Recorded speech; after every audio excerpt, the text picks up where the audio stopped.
ravie de vous rencontrer. Bonsoir et bienvenue à cette nouvelle édition de notre programme Questions égyptiennes. Et aujourd'hui, nous allons parler de l'investissement en Égypte. Et nous avons avec nous au studio, j'ai le plaisir d'avoir avec moi Madame Hoda Yassa, présidente de l'Union des femmes investisseurs arabes. Bonsoir, docteur. Bonsoir. Bonsoir. Mais nous allons voir ensemble tout d'abord un commentaire sur l'inflation sur un an en Égypte est montée à 29,6% en janvier, 3 mois après que le gouvernement a décidé de laisser flotter sa monnaie, entraînant une forte évaluation. C'est ce qu'a indiqué aujourd'hui le Bureau des statistiques. Plus de détails dans ce commentaire signé Chérif Boussela.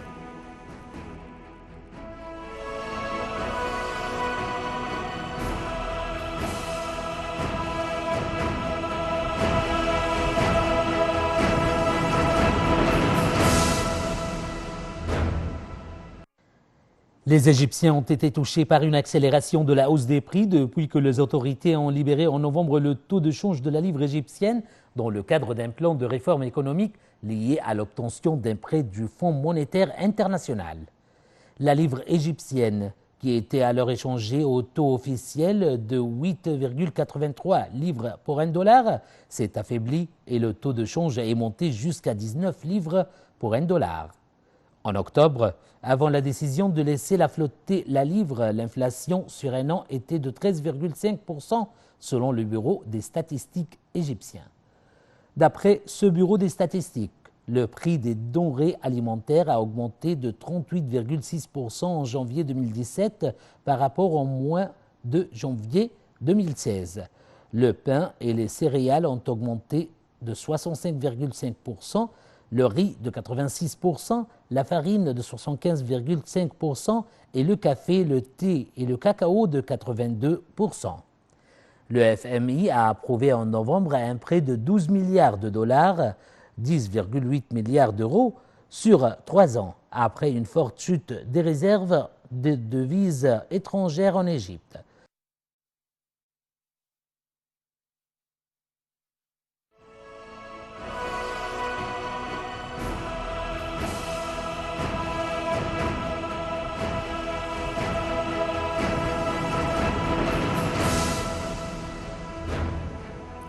Le président Abdel Fattah el-Sisi a déclaré l'année 2017 l'année de la femme et nous avons saisi l'occasion pour recevoir aujourd'hui Dr Hoda Yassa, présidente de l'Union des femmes investisseurs arabes. Bonsoir Dr Hoda Yassa, bonsoir. Bonsoir. Ravi de vous rencontrer. Merci. La situation sécuritaire stable actuellement en Égypte, est-ce que cette situation peut attirer davantage d'investissements? Sûrement, l'investisseur toujours cherche au lieu où il peut avoir la sécurité pour son argent et son avenir. C'est très normal. Tant qu'on a la sécurité, c'est très facile d'attirer des investisseurs. Et puis aussi, on a beaucoup d'autres avantages en Égypte que d'autres pays n'ont pas. Oui. Quels sont ces avantages selon vous? Normalement, la place, la situation, la place où se place l'Égypte vis-à-vis du monde entier, l'atmosphère en général. On a aussi la main-d'œuvre qui est beaucoup moins chère que dehors. Aussi l'énergie, peut-être ça, c'est pas tout à fait un bien, mais vraiment l'énergie ici en Égypte, c'est beaucoup moins cher que dehors. Surtout maintenant, on va travailler beaucoup en dépendant de l'énergie solaire. Et en général, l'énergie est moins chère. On a beaucoup d'autres avantages aussi. Le président Abdel Fattah el-Sisi a appelé le peuple lors de son discours à patienter 6 mois pour sentir l'amélioration de la situation économique. Et ça se prouve aujourd'hui. Déjà, on a le dollar qui a diminué. Oui. On est aujourd'hui 17 livres. C'était 20 et 21. Alors, ce qu'il a promis, il s'exécute. Est-ce que vous pensez qu'avec cette diminution du prix du dollar, cette diminution représente un indice du soulagement économique? Je veux dire quelque chose. Pour moi, je voyais les choses d'une façon peut-être un peu différente. Quand la monnaie était beaucoup moins que le dollar, c'était un point très attirant pour les investisseurs. Ce n'est pas quelque chose de contre. Et c'était aussi un point très bien pour les gens qui exportent. Comme nous, par exemple, on a des usines, on exporte, bien, le revenu par dollar, c'était pour nous un bénéfice. Maintenant que ça commence à diminuer, on a un autre bénéfice, c'est que toutes les marchandises qu'on importe ou bien toutes les matières premières vont diminuer. Alors à ce moment-là, on aura des coûts plus compétents sur le marché international. Quel est le rôle de l'Union des femmes investisseurs, oui, arabes? Quel est son rôle? On a beaucoup de rôles. Le plus important, quand on travaille sur le niveau économique et commercial, investissement, et on essaye toujours de faire des liens entre l'Égypte, entre le monde arabe et d'autres pays, entre nous. Si on rêve d'avoir un marché commun, alors il faut commencer par faire des unions, par exemple 2-3 pays ensemble, 4-5. Ensuite, jusqu'à qu'on arrive à vraiment attirer tout le monde arabe à travailler ensemble et avoir un marché commun.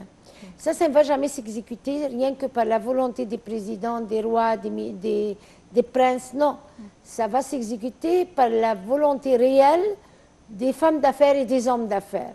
Alors c'est là où on essaye d'attirer les pays, d'étudier les facilités qu'ils ont, les facilités qu'on peut offrir. Les marchandises, là où on veut vraiment commencer à les exporter, et ce qu'on peut importer de chez eux, mais avec des conditions que vraiment ce soit équivalent à la valeur internationale comme qualité. Et vraiment travailler sur le niveau et les spécifications internationales, l'emballage, le produit, tous les détails techniques. À ce moment-là, on pourra vraiment combattre les prix, s'unir, travailler ensemble, aider nos économies mutuelles. Et en même temps, essayer de faire des projets d'investissement en commun. Il peut avoir un pays là où il a des avantages, l'autre peut avoir des autres avantages. Si on s'unit, à ce moment-là, on sera une force vraiment qu'on va faire beaucoup notre compte. Il faut seulement bien étudier les facilités que chaque pays va offrir. Et là, on commence à sortir pour avoir des résultats qui aident notre économie, qui ouvrent du travail, qui donnent des opportunités de travail aux jeunes dans chaque pays, ceux qui combattent d'une façon indirecte n'importe quel terrorisme. Exactement. Docteur Yassa, nous avons entendu parler de conseils de femmes d'affaires comme ceux des hommes d'affaires. Est-ce que vous pensez que la femme est apte et capable à travailler dans le domaine économique? Je suis très fâchée de toi, Angèle. Parce que je suis femme. Non, comment tu dis ça? Mais vraiment, aujourd'hui, la femme, elle est ministre, elle est diplomate, elle est ambassadeur, elle est une grande femme d'affaires qui travaille dans des usines là où il travaille des milliers d'employés et d'ouvriers. Mais même le mot, la terminologie homme d'affaires, il n'y a pas de femme d'affaires. Il n'y a pas il y a seulement investisseur. Il n'y a pas. C'est malheureux. C'est pour cela que j'ai posé cette question. Oui, j'espère comme ambassadrice. Ce concept lui-même est tout à fait anti-femme. Les femmes travaillent. Ils ont aussi beaucoup d'avantages qu'ils ont l'œil des détails. Et la femme, quand elle prend une responsabilité, toujours, elle est très, très précautionneuse dans les détails. Très simplement. Comment dirais-je, tous les prêts qu'ils font par l'entremise des banques ou bien je ne sais pas comment dirais-je ça en français, mais ceux qui prêtent les gens pour les dons, les petits dons et tout ça. Les dettes. Les dons qu'ils donnent, toujours pour les rendre de nouveau, les femmes sont plus directes et toujours, on a des résultats de 98 à 99% de succès dans les projets où les femmes s'en prêtent l'argent des banques et les rendent de nouveau, les prêts. Par contre, ça arrive le même niveau sur le niveau petit projet des hommes d'affaires. Des petits hommes d'affaires qui commencent.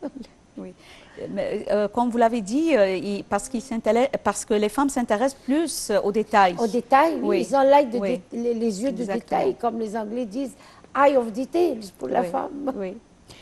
Comment pourrons-nous encourager les femmes à investir davantage en Égypte? Les femmes des autres pays, vous voulez dire? Oui, les femmes étrangères et les femmes arabes aussi. Si on va parler de l'investissement, ça ne connaît pas vraiment femmes et hommes. C'est opportunité, capacité et savoir-faire et culture.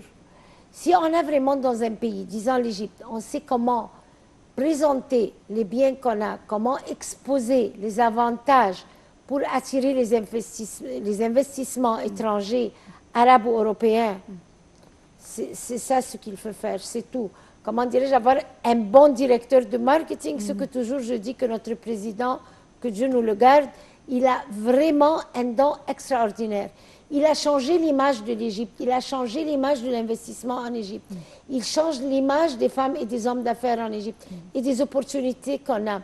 Tous les grands projets qui se passent ces jours-ci, là, ça a changé. Quand on parle maintenant de n'importe quel pays, on parle de l'Égypte, non, on le regarde d'une autre façon tout à fait que dans le passé. Parce qu'il va partout. Il va en Europe, en Amérique, en Russie, dans le monde arabe, partout. Il nous présente, il présente toutes les facilités qu'on a, toutes les facilités qu'on présente pour attirer les investissements arabes et étrangers. Et aussi, ça aide beaucoup pour le tourisme. Bien sûr. Parce qu'autour du tourisme, il travaille plus que 360 industries autour du tourisme. Il a beaucoup changé, il a beaucoup fait. Et on espère que tous les ministres autour font de même. Oui. Pensez-vous en quel domaine l'investisseur profite, aime profiter? En quel domaine exactement? Les investisseurs aiment investir ou travailler dans n'importe quel domaine qui présente un retour à leur argent assez valable et avec comment dirais-je, si vous présentez un projet avec des résultats promis, valables et des lois concrètes et stables, tout de suite les investisseurs seront intéressés d'investir. Dans n'importe quel domaine qui donne un bon pourcentage de revenus sur son argent, que ce soit surtout mieux que ce qu'il peut avoir des banques.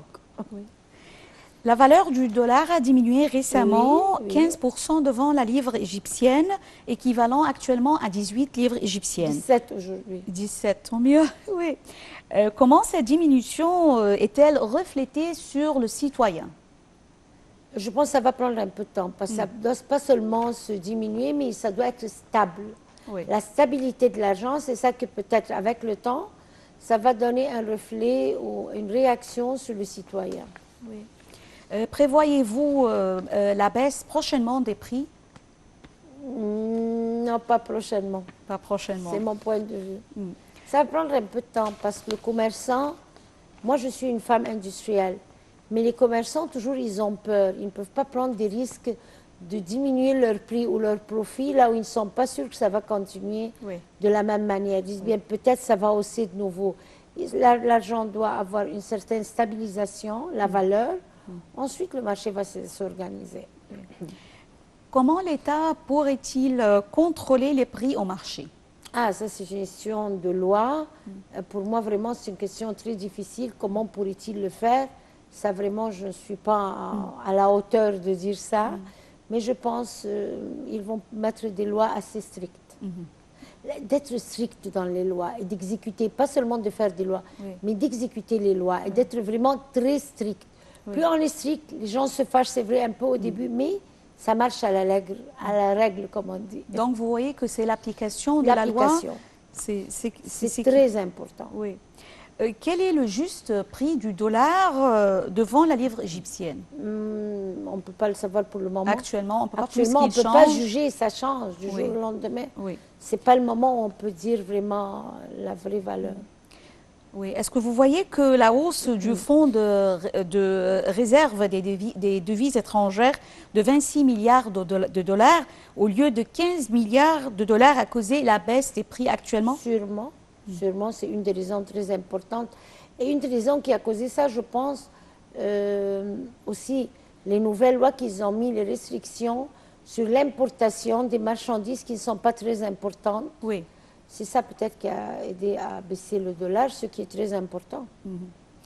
Comment la hausse du fonds de réserve pourrait-elle contribuer à fournir aux investisseurs étrangers, notamment étrangers, plus de confiance au marché égyptien? Sûrement, plus on a des réserves assez importantes. À ce moment-là, ça donne de la force à l'économie égyptienne. Et par la suite, sûrement, les investisseurs, quand ils viennent, ils savent qu'on a une économie forte, alors ça les aide à mettre de l'argent là où ils seront plus tranquilles sur l'avenir de cet argent ou l'avenir surtout pas de l'argent, mais l'avenir des projets qu'ils vont commencer à faire en Égypte. Docteur Rodayas, quelles sont les opportunités et aussi les défis qui affrontent l'investisseur étranger ou arabe? La stabilité des lois. Oui. Les lois actuelles qui sont là, c'est la seule chose qui peut vraiment... Qui change un peu, oui. Oui, s'ils sont stables, à ce moment-là, on peut investir là où on est tranquille sur l'avenir. Surtout que c'est stable et sécure. C'est les choses qui peuvent vraiment affecter beaucoup l'investisseur. Et puis la culture du peuple même. Par exemple, si on va travailler sur le niveau tourisme, il faut que tout le peuple ait cette culture de l'importance du tourisme qui vient. C'est pas seulement quelqu'un qui vient, là, on doit courir derrière lui ou hausser les prix là-dessus. Non. Il faut savoir que ce touriste qui arrive en Égypte, il ouvre combien de maisons? Les taxis, les fournisseurs de détergents, les fournisseurs de céramique, les fournisseurs de bois, toutes choses, oui, toutes les industries. Alors combien de millions de personnes travaillent dans ces industries? Et ce touriste qui vient, c'est lui qui va aider toutes ces personnes à travailler, à avoir vraiment une vie assez logique. Oui. La plupart des investisseurs s'orientent vers le bâtiment et la construction. C'est la monnaie facile. Oui, mais l'Égypte, elle a toujours besoin de formes d'investissement, on peut dire, industrielles. Sûrement, non. Pour maximiser la production et par suite l'exportation. Dans quel secteur devons-nous nous concentrer le plus? Dans deux secteurs, l'industrie et le tourisme. Oui. Ce sont les deux secteurs là on doit beaucoup aider et donner un grand support aux investisseurs industriels et aux investisseurs qui travaillent sur le niveau tourisme. C'est très important. Ces deux niveaux-là, c'est eux qui peuvent faire vraiment le développement de l'Égypte et aider à combattre tout ce qui est tourisme, tout ce qui est terroriste. Terroriste. Oui, Oui. c'est ça. Quels sont les privilèges qu'offre l'Union des femmes investisseurs à ses membres? La chose la plus importante, qu'on crée des relations internationales sur le niveau du monde arabe et les pays internationaux. Par exemple, on vient de faire la semaine passée, on a invité plus que 30 hommes d'affaires, des grands hommes d'affaires de Corée du Sud. La Corée du Sud, oui. Oui, et on a présenté des mutuels projets et produits là où on travaille là-dessus pour ouvrir des marchés là-bas et les attirer à travailler avec nous dans nos projets, surtout qu'ils ont un grand développement sur le niveau technologique. Alors ça, par exemple, c'est une des questions. 10 jours avant, c'était avec la Tunisie. On a invité une grande délégation de la Tunisie, l'assistante du président de la Tunisie, la ministre de la femme de la Tunisie, 8 personnes du Parlement, 8 femmes du Parlement tunisien, le président du parti... ils sont deux partis. Un parti, non, Nada, c'est le parti qui est contre, c'est les frères musulmans, et le parti qui est le parti régime actuel en Tunisie. Le président du parti, on l'a invité. C'était une très grande conférence, et c'était sous les auspices du ministre des Affaires étrangères, le bureau des pays africains, parce que à ce moment-là, la Tunisie, c'est un pays de l'Afrique du Nord. Et aussi, on a fait une autre convention où on a invité aussi l'Union des hommes d'affaires arabes. On a reçu presque 15 personnes. On a fait une très grande conférence sous les auspices aussi du ministre des Affaires étrangères, des responsables des pays arabes. Là, on a fait une très grande réunion avec les femmes d'affaires, les femmes investisseurs et aussi des hommes d'affaires. Parce que dans l'Union, on a un groupe d'hommes d'affaires aussi, surtout les jeunes hommes d'affaires qui travaillent avec nous depuis 2015. Et on a commencé aussi à travailler avec la Jordanie et avec l'Union des hommes d'affaires des pays arabes. Ça commence et on bâtit les relations, surtout les relations commerciales, ce qui est très important, de faire des projets en commun et de travailler un genre de...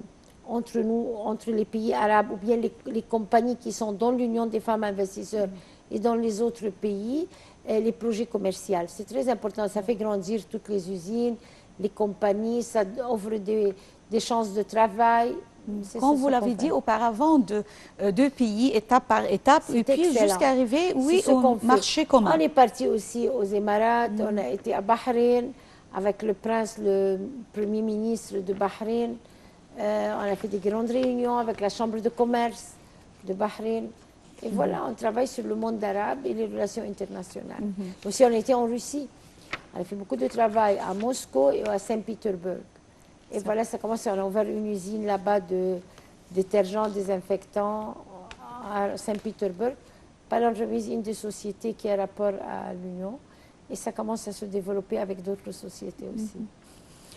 À Dubaï aussi, aux Émirats, il y a une grande société de M. Ghali, Galal Ghali. Ce monsieur, c'est un jeune homme d'affaires. Il a ouvert une grande usine, petite usine, ça a commencé pour les détergents là-bas qui travaillent avec l'environnement et qui ont les règles internationales. C'est un homme d'affaires égyptien qui vit à Dubaï. Et maintenant, la société égyptienne et Émirats ensemble, ça a beaucoup développé. C'est devenu une des plus grandes sociétés aux Émirats, à Dubaï. Docteur Hodayas, j'avais le plaisir de vous accueillir au studio aujourd'hui. Et nous parvenons malheureusement au terme de cette édition. Et nous avions avec nous aujourd'hui Docteur Hodayas, présidente de l'Union des femmes investisseurs arabes. Et nous devons faire avec vous une autre fois un autre programme. Merci beaucoup. Espérons à la prochaine fois. Oui, merci. Nous vous souhaitons, chers téléspectateurs, une très belle soirée. Bonsoir et à la semaine prochaine avec une autre question égyptienne. Merci et au revoir.